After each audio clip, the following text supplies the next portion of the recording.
고린도전서 7장 1절에서 24절까지 말씀을 살펴보도록 하겠습니다.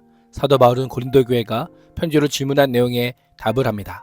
왜곡된 금욕주의에 대해 가르치며 결혼 내에서의 성적 순결과 의무를 강조합니다. 독신과 이혼 등에 대해 가르치며 사적 신분이 아닌 하나님께 부르심을 받은 그 자리의 중요성을 강조합니다. 1절에서 7절은 결혼에 대하여입니다.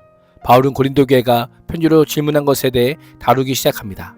당시 고린도 교인들 중에 일부는 헬라적 이혼론에 따라 영적인 것은 선하고 육체적인 것은 무가치하다고 여겼습니다. 결혼 생활에서도 남자가 여자를 가까이함이 좋지 않다는 구호를 내세워 금욕주의가 더 높은 차원의 영성을 추구하는 것으로 착각하였습니다.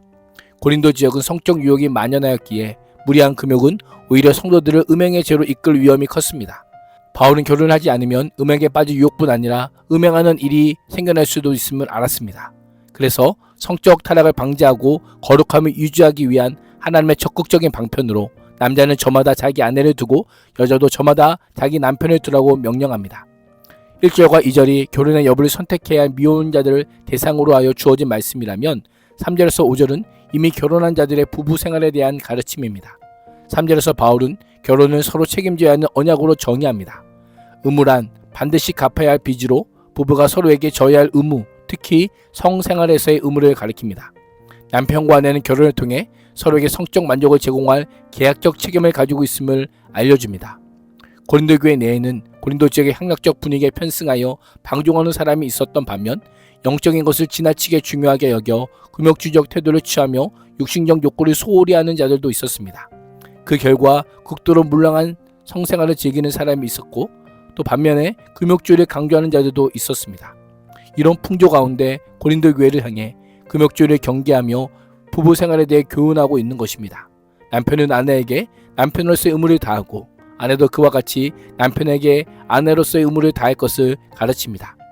당시 가부장적 사회 통념을 완전히 뒤집으며 남편의 몸에 대한 권한이 아내에게 있고 아내의 몸에 대한 권한이 남편에게 있다는 상호성을 선언합니다. 또한 부부관계는 일방적인 지배의 착취관계가 아니라 서로 자신을 내어주는 헌신과 상호간의 권리와 권위에 있어서 동등함을 강조합니다.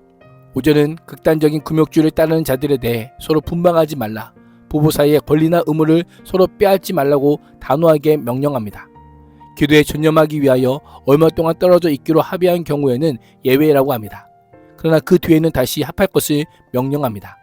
인간의 성적 본능으로 인해 일어날 수 있는 무절제와 이로 인해 음행을 부채질하는 사탄의 유혹이 있을 수 있기 때문입니다. 바울은 인간의 무절제와 사단의 유혹을 이유로 제시하며 고린도 교회 교인들이 부부 생활의 문제를 이상주의 입장이 아닌 매우 현실적인 입장에서 구체적으로 접근합니다. 6절에서 내가 이것을 말하는 것은 그렇게 해도 좋다는 뜻으로 말하는 것이지 명령으로 말하는 것은 아니라고 합니다. 객관적 진리에 대한 가르침이라기보다는 당시 고린도 교회의 형편을 감안한 교훈임을 알려주고 있습니다. 자신처럼 독신으로 지내는 것의 유익함을 인정하면서도 각 사람은 하나님께로부터 받은 은사가 있음을 강조합니다. 독신이 하나님께 받은 은사라면 결혼 또한 하나님의 선물임을 언급하고 동일한 질적 가치를 가지고 있음을 알려줍니다. 모두 하나님께서 주신 동일한 선물이기에 각자 자신의 은사에 합당하게 살 것을 가르칩니다. 8절과 9절은 결혼과 독신에 대하여입니다.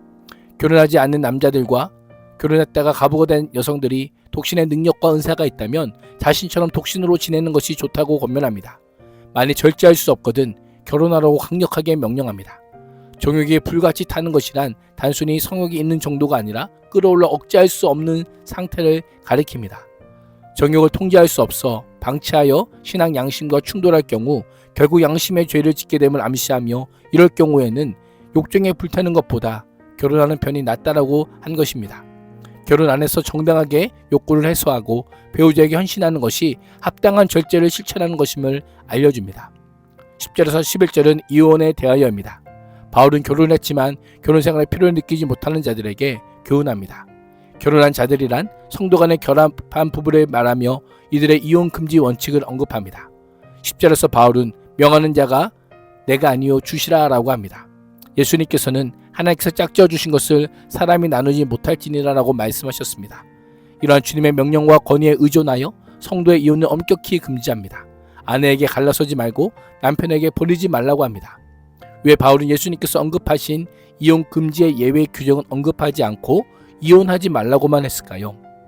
바울이 그리스도의 이혼관을 체계적으로 다루고 있는 것이 아니라 기혼자들에게 이혼하지 말라는 원론적인 측면을 강조하기 위함입니다.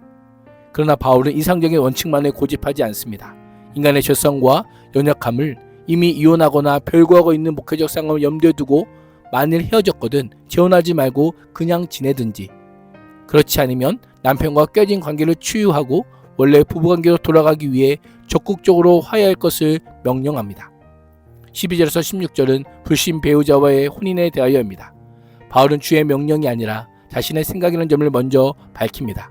이것은 말씀의 권위가 없다는 의미가 아니라 예수님의 직접적인 가르침이 없기에 목회적 상황에 대한 사도적인 가르침과 조경임을 알려주고 있는 것입니다. 만일 어떤 형제에게 믿지 않는 아내가 있는데 그 여자가 남편과 같이 살기를 원하면 그 여자를 버리지 말고, 또 어떤 여자에게 믿지 않는 남편이 있는데 그가 아내와 같이 살기를 원하면 그 남편을 버리지 말라고 합니다. 고린도 성도들은 이방분에 젖은 배우자와의 결합이 자신을 영적으로 오염시킬까 염려했습니다. 이에 바울은 믿는 배우자가 부정하게 되는 것이 아니라 오히려 불신 배우자가 거룩하게 됨을 알려줍니다. 불신 배우자가 자동으로 구원을 얻는다는 의미가 아니라 믿는 자의 하나님의 은혜가 흘러가게 되면 그 영향을 받게 되고 거룩한 영향력 아래 머물게 되어 구원받을 가능성이 높아짐을 알려주는 것입니다. 이를 통해 성도는 오염되는 자가 아니라 거룩함을 전파하는 영향력 있는 자임을 보여주고 있습니다. 15절은 예 또한 알려줍니다. 만일 불신 배우자가 신앙을 이유로 갈라서기를 원한다면 억지로 붙들 필요가 없다라고 합니다. 하나님께서는 우리를 다툼이 아닌 화평 중에 부르셨기에 신앙을 포기하거나 가정의 평화를 깨면서까지 결혼을 강요할 수 없는 것입니다. 그러나 바울은 아내된 자요 내가 남편을 구원할지 어찌할 수 있으며 남편된 자요 내가 내 아내를 구원할지 어찌할 수 있으리라고 하며 마지막까지 소망을 제시합니다. 힘겹겠지만 결혼 생활을 인내로 지켜내는 것이 결국 배우자를 영원한 생명과 구원과 은혜의 길로 인도하는 기회가 될 수 있음을 알려주고 있습니다. 언약적 기대감을 심어주며 권면을 마무리합니다. 17절에서 24절은 부르심의 원리입니다. 바울은 할례나 신분의 변화보다 오직 주께서 각 사람에게 나눠주신 대로 하나님이 각 사람을 부르신 대로 행할 것을 3번이나 명령합니다. 중요한 것은 할례의 유무가 아니라 하나님의 계명을 지키는 것입니다. 종의 상태에서 부르심을 받은 것에 대해 염려하지 말고 자유자의 신분이 될 수 있는 길이 있다면 그 기회를 사용하라. 주 안에서 비록 종의 신분으로 부름받았어도 주께 대해서는 자유인이요 자유인의 신분으로 부름받았어도 주께 대해서는 종이라고 합니다. 모든 성도들은 그리스도께서 값주고 사신 자들이기에 궁극적으로 사람보다는 주께 대해 종된 자세로 살아가야 함을 강조합니다. 24절에서 바울은 결론적으로 너희는 각각 부르심을 받은 그대로 하나님과 함께 거하라 라고 명령합니다.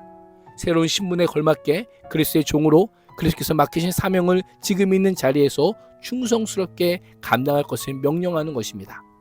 오늘도 어떤 형편에 있든지 어떤 자리에 있든지 하나님께서 부르신 그 자리에서 하나님과 함께 거하며 동행하는 복을 누릴 수 있기를 주님의 이름으로 축복합니다. 기도하겠습니다.